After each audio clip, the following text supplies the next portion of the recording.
Okay, Instagram is live. Hopefully you can hear me loud and clear, guys. LinkedIn also live. Fantastic. If you are, guys, joining just in, if you could me do a small favor and just quickly comment on the LinkedIn, especially if everything is connected, if you can hear me clearly, that would be amazing. I would appreciate it, guys. And good afternoon. It's great to be here again. And it's another feedback Q&A session. And today's topic is all about positive feedback. Last week, I believe I shared a content about positive feedback, 7 reasons why positive feedback is a Jedi-like ability. And today I would love to expand on that. And before I do, guys, very quickly, what's ahead this week? This week, in fact, I'm launching my very first Clubhouse room. So if you are in the Clubhouse, you're more than welcome to join us. We'll have some incredible conversations with Mikkel, another feedback nerd and friend from Denmark. We'll be talking a lot about feedback. In terms of podcast interviews, guys, there is nothing right now this week, but 22nd is an exciting one with Kim Scott. She's coming back for round 2, and it's all about her latest book. And the latest book is all about recognizing, attacking, and eliminating injustice in the workplace. So the book is called Just Work, Get Shit Done Fast and Fair. And the book is about to be launched tomorrow, I believe, on Amazon the UK, 16, today's 15, guys. So incredible book, and I can't wait to have this conversation with Kim Scott about injustice in the workplace and how can we recognize, attack it, and change it, make our workplace a better place to be. And 24th with Dr. Helena Boshi. I am a huge fan of bringing neuroscience into the working environment, and because it helps us understand a lot more about ourselves. And feedback, unfortunately, is one of those things that we are behaving quite irrationally when it comes to feedback conversations, right? We all know that we need it. We all understand the value of it.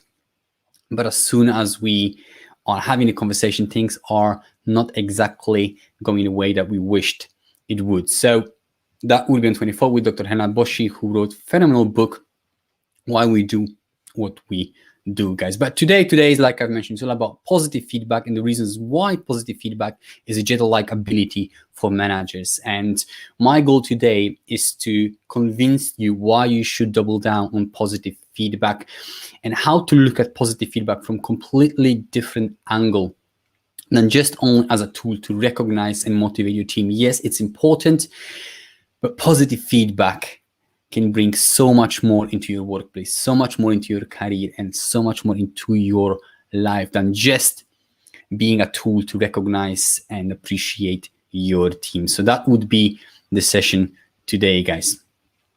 You probably heard me already talking about that we should change our goals when it comes to fixing and solving our feedback problems, from getting better how to provide feedback to changing the relationship that we have with feedback.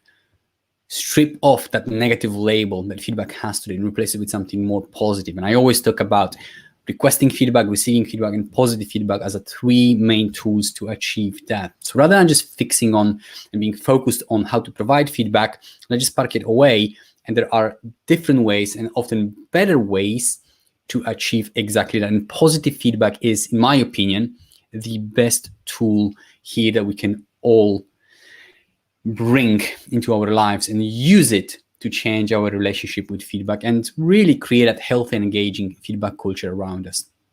So I've mentioned reasons why you should really double down on positive feedback. And the first one is the obvious one, and that is to recognize and appreciate our team. And I've mentioned recognition and appreciation separately, although in the workplace quite often we tend to blend the two and use it together as one, but it isn't. Recognition is different to appreciation. Think about it that way. You recognize your team for their hard work, and you appreciate people for who they are as human beings. And you can use it interchangeably for different reasons, and to really get your people motivated, allow them to feel like they really belong in the workplace. So rather than just focusing on recognizing it, which is important, also appreciate them for who they are. Celebrate your people, celebrate your team, and you will see how much they will improve, how much they will love it, how much they will like it. Because here's the thing, everyone needs positive feedback. Every single person wants to be recognized and appreciated. Doesn't matter what they will tell you, they still do. And I am a really good example for that, because I am feedback savvy person. I love feedback. I love getting feedback, and I need to grow. And I always say, if there's only one feedback that you could give me, please be honest and candid with me so I can improve, rather than sharing a positive feedback with me. When somebody is sharing positive feedback with me in a skillful way, that makes me feel really, really great, because we all need to belong. That's our need. And I call it the Louis Vuitton effect. So if you think about a Louis Vuitton bag itself, right? Let's just say it costs around £1,000. There are some more expensive, but let's just say, for argument's sake, say that people are willing to pay £1,000 for a bag. Now, if you think that you're paying £1,000 for a bag because of its sheer quality, then you're fooling yourself. If you think that you are willing to spend £1,000 on the latest iPhone, then just because it's worth it and it's a great quality behind it, then it's not the full picture here. It feels great to have that bitten apple on the back of your phone. It feels great to have that Louis Vuitton bag and walk into the room, because it elevates your social status, right? That gets to show how important for us it is to belong and to be part of the team. That recognition that belonging is important, social status, right? It's so important. And we will do a lot to elevate our own social status. And we do that all the time, right? We do that all the time as individuals. So use it to your advantage and start sharing more positive feedback in the workplace to boost the morale and make your people feel like they belong. And I believe we don't do that frequently enough, because, partially it's because we grow to believe, and we've been trained, that we don't have to recognize a good work as managers to the same level than we have to notice the mistakes and correct them, because there is some level of urgency when mistakes are happening in the workplace. So as a managers, we are quickly jumping onto the mistakes and sharing negative feedback to correct them, because there is immediate impact if we neglect that. And it seems like there is no negative impact if we delay or don't share positive feedback, and it no longer becomes our priority. Although when we are on the receiving end, it feels great. But as a manager, we have this tendency of neglecting it, and it actually feels a little bit awkward to share positive feedback in such a meaningful way. Another misconception is that, well, I'm not getting paid to tell you how good you do, because you're getting paid already. That's your reward. There are bonuses in the workplace. And so why would I do that? Well, let me tell you why would we do that as a managers. Because it costs you nothing. It doesn't cost a dime to recognize your team. And every single person would work harder and stay longer around managers who are really good at recognizing and praising their teams. It's really important to double down from that perspective. So that's the reason number one, which is the obvious one. Yes. Well, let me share with you more benefits and positive feedback brings to our lives. Let's agree, feedback is stressful. Feedback tends to be very stressful. And because we mostly associate feedback with something that is negative, right? If you hear, hey, I have some feedback for you, how do you feel? Confident, excited about it? Or a bit more like on the defensive side, a bit more, what have I done wrong? What's wrong is happening right now? Or if you are the manager who's about to share challenging feedback, negative feedback, as some call it, or constructive criticism, I refrain from using those terms personally. But if you have to challenge your team, how do you feel about it? Do you feel confident, happy, excited? Or you also a bit worried and concerned how the other person will respond to it? You see, positive feedback does not generate the same level of stress. In fact, it doesn't generate stress at all. It is a little bit awkward maybe when you have to provide that positive feedback, especially in such a detailed way as I coach managers, especially at first. And for some individuals, They feel uncomfortable when they're being praised in front of a large crowd. Something that I've learned, I don't want to say hard way, but I've learned it in the real time. And I was praising my manager, my mentor, in front of 100 people. And I noticed that uncomfortable look on his face, and I was confused at first, but then he explained why. And that's how I learned. Not everyone wants to be praised in front of everyone, but that's just a small fraction of people. But here's the thing. Feedback tends to be stressful. We associate feedback with something that is stressful, and receiving positive feedback, it's quite the opposite. It's a happy moment. It's excitement. There is happiness attached to that. Leverage it. Use it.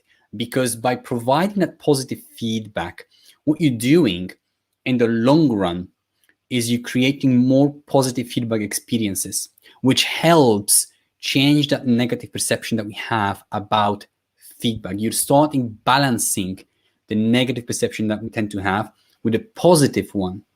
In fact, there was one research done about the ratio between positive feedback and negative feedback in the workplace. And so what they figured it out is the best ratio is 6-1. 6 positive comments to 1 negative one is the ratio amongst the most and the best performing teams, 5.66 to be exact. Rather than fixing on the exact ratio and number that I have to provide 6 times positive before I challenge my team, please remember that you gotta share a lot more positive feedback than just the negative one.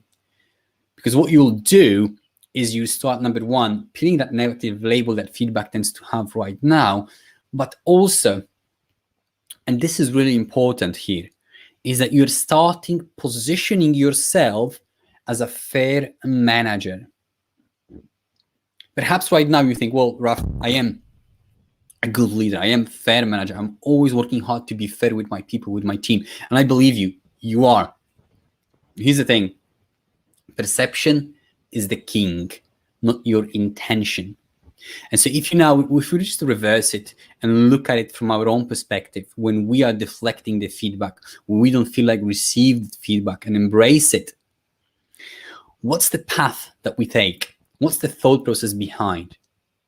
One of the easiest and quickest way in which we can do that is to focus on the intention of the person who provides that feedback. You're not being fair with me. Right? Another story that we tend to tell ourselves quite frequently, and certainly employees are repeating it to themselves, is, well, you only notice when I do something wrong. And so if you're not providing positive feedback frequently enough, and then you challenge your team with perfectly valid feedback, and you are in all your rights to do that, but you failed, you haven't done the best job with being consistent and frequent positive feedback, most likely that person will quickly focus on the fact that when I do something right, you won't even let me know, you won't acknowledge it, meaning you're not acknowledging me as a person. Now, when I make the mistake, you're bringing it to the table. What's your intention here? Why would you do that? And you got to remember, I already mentioned social status is really important for us. We are wired to belong, but also to preserve our social status. Negative feedback, challenging feedback tells me that I'm not good enough at something. And so subconsciously, I feel like my status, my positioning here is now in jeopardy. So I have to defend myself. So I have to deflect the feedback, be defensive about it. And if I don't do it vocally in the moment, then I would walk away and think that the manager wasn't fair with me. The manager wasn't reasonable with me. So by bringing more positive feedback to the workplace, you start in positioning yourself as a fair manager, because you're like, you know what? It's tough to hear this feedback from you, but you're right. And you're also fair because you acknowledge me when I do the right things and you challenge me when I made mistakes. Therefore, you're really taking care about me and you really see me as a person, not just my mistakes, okay? So that's a really important point here. You can use positive feedback to build a better rapport with your team, to build more trust with your team. So when you have a difficult conversations in the future, they will be a lot easier because your relationship is better. They see you as somebody who is fair, and through sharing positive feedback more frequently, you are changing the balance and the perception of the negative perception of the feedback towards more positive ones. So that's another reason why we should really double down on positive feedback. Another reason why it's crucial and why it's so important and why we all should double down on positive feedback is something that it's not being spoken about enough, and perhaps it's not our priority here, but positive feedback is one of your best coaching tools. It's one of the best and the most powerful coaching tools, but at the same time, one of the least used and the most underutilized coaching tools that you can have. I already mentioned that by sharing positive feedback, when we're sharing positive feedback, it's not as stressful in the moment, right? So let's use it and create a coaching opportunity through positive feedback. We're already having that person in that receptive state. When we share positive feedback, we can now use it, turn around, and start coaching our team. So what you can do as a manager is you can pick one behavior or two behaviors and recognize it when it happens and keep on sharing positive feedback around it, right? So now you're focusing on a strength-based feedback. You're saying, this is good what you're doing, please do more of that. And what you're doing is two things are happening here. Number one, you're highlighting what's important and what we want more of within the team, what's important to you as a leader, and what's important for our team and organization. But secondly, it's just what I said about the Louis Vuitton effect. It feels good when our social status is being boosted. It feels good when we're being recognized and noticed. So we want more of that feeling in the future. So your team now is more likely to repeat the behavior that you praise them for in a very specific and skillful way. But by doing so, now you start in coaching that individual or a team around the behaviors that you want to see more of within the team. So I talk quite often about picking up a behavior. And let's say you want your team to be take more ownership, right? And it's quite important for us as a leader, as a managers, that your team is more independent, more empowered. They are not running with every small issue and mistake to you and asking you for advice. There's nothing wrong with it, but you want them to be more independent, right? You want to focus on what's really important for you. Therefore, you want them to be more independent and have that ownership, that extreme ownership, as Jacko also talks about it. So pick up one and start noticing when it happens. And every single time, share it and highlight it. Put it in the spotlight. Say, this is important. This is the right thing to do. Please do more of that. And people will repeat the same behavior. And they will expect the same behavior from others as well. Okay, so positive feedback is really, really great coaching tool for you guys, okay? Another thing is, I'm not sure, please comment, guys. I'm really curious if you are using positive feedback to receive more feedback.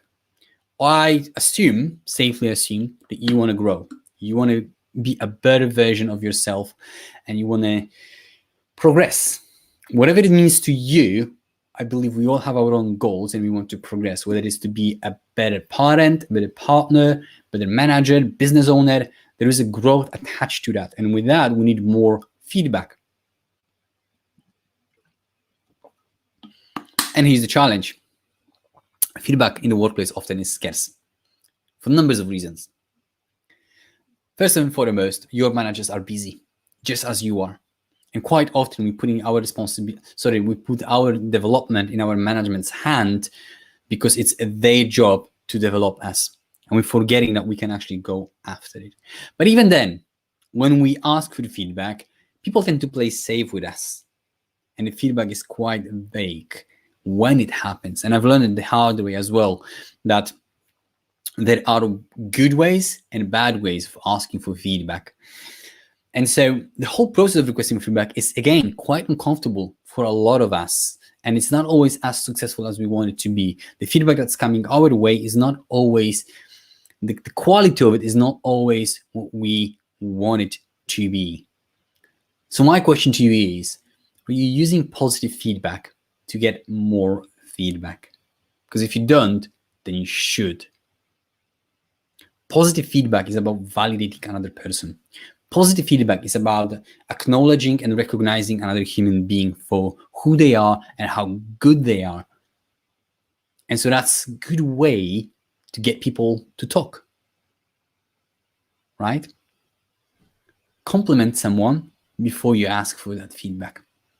And so during my workshops, my next open one is on 31st of March, I also show how to use positive feedback to get more feedback from your busy managers, even to get people to mentor you as you are sharing that positive feedback in a way. And then you finish with curiosity and people actually start talking about themselves and they're sharing a lot more with you than it's relevant to you, right? They no longer play as safe.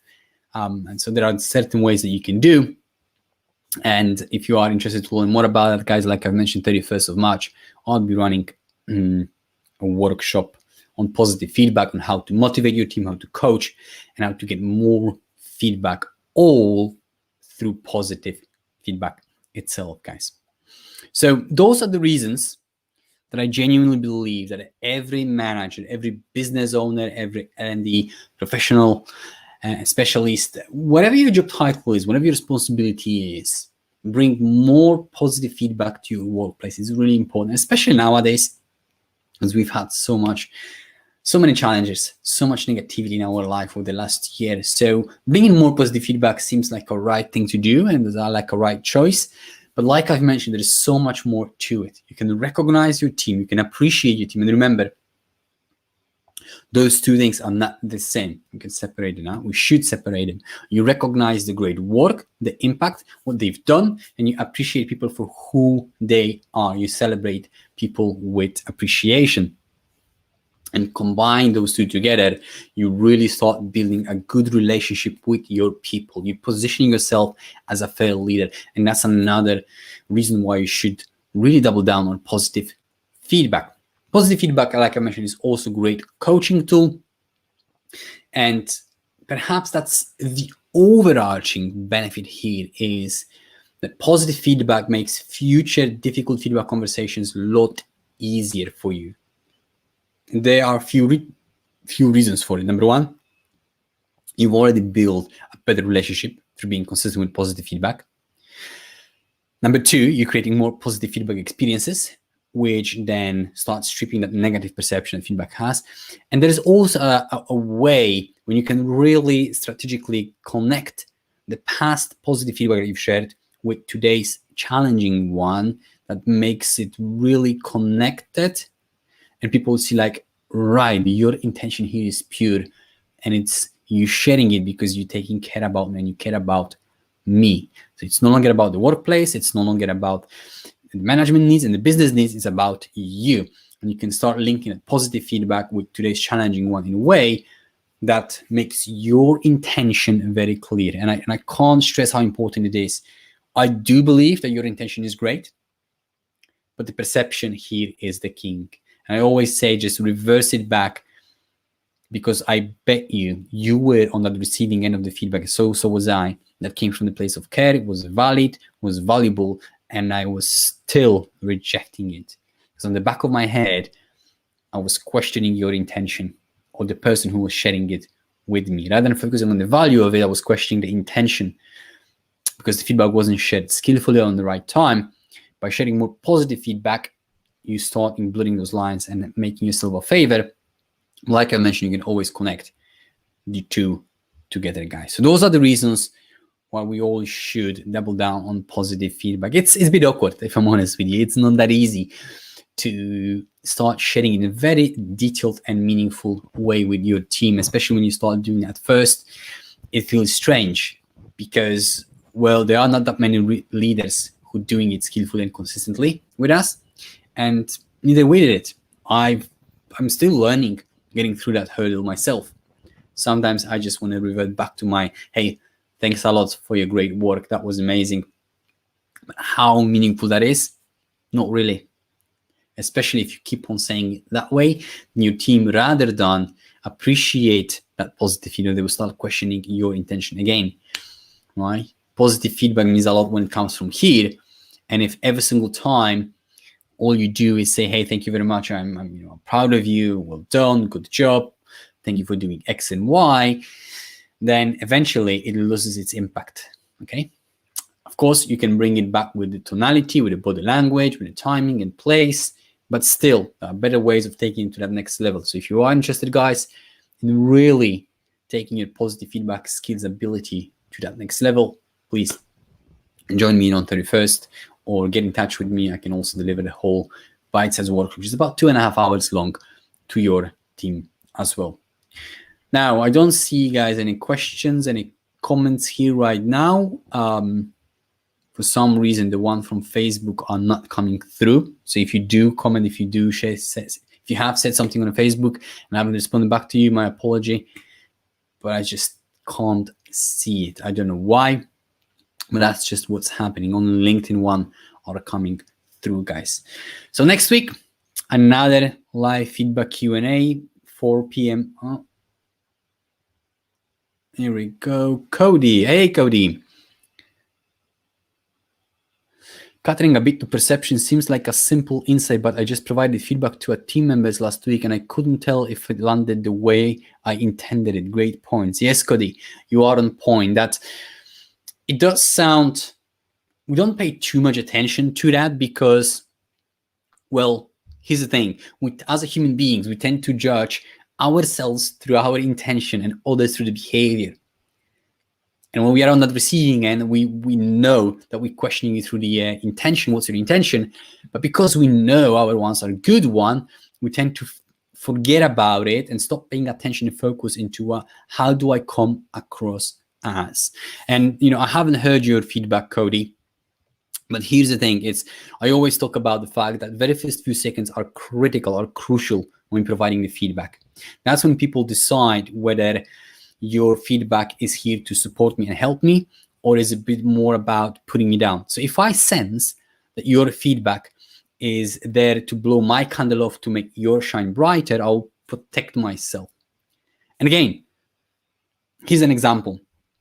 If one of your first 3 words, or 3 to 5 words, is you and why together, then the other person will subconsciously quickly start defending themselves. So the example of that would be, hey, why didn't you do this? Or, hey, Cody, you didn't do X and Y, and da-da-da-da-da-da-da. If that's how we start the feedback, my whole focus is now going at, is being deflected on you and your intention, right? Why in every language is very accusatory.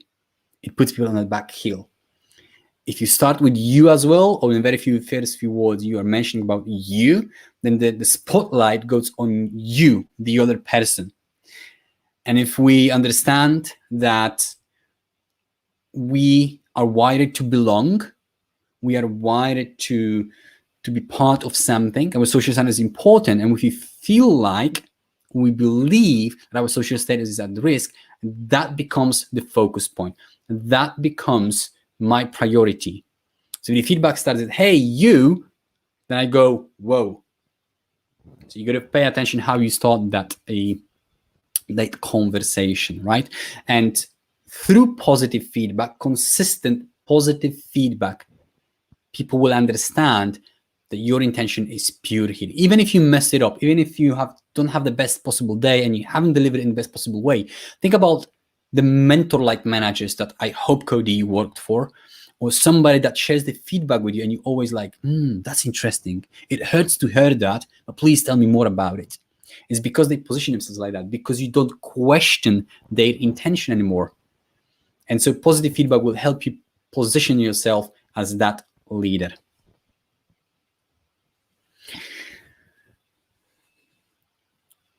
Yes, awesome. The candle issue. Yeah. Yes, Cody, the why question. So always replace what and how with, take away the why, replace it with what and how whenever possible. And it's a grind, Cody. It's a grind. But my advice to you right now is, one of your personal development goals right now, set to stop asking why questions. Remember this, Cody. Whys are good for processes. Right? Why my phone doesn't work? Why I don't see comments from the Facebook? Then whys are perfectly fine to ask and then have the same emotional impact. When we're having conversation with other human beings or with ourselves, whys are not the best possible questions because they will just create a downward spiral. If you asking yourself, why didn't I do this? Why can't do that? Why can't do this?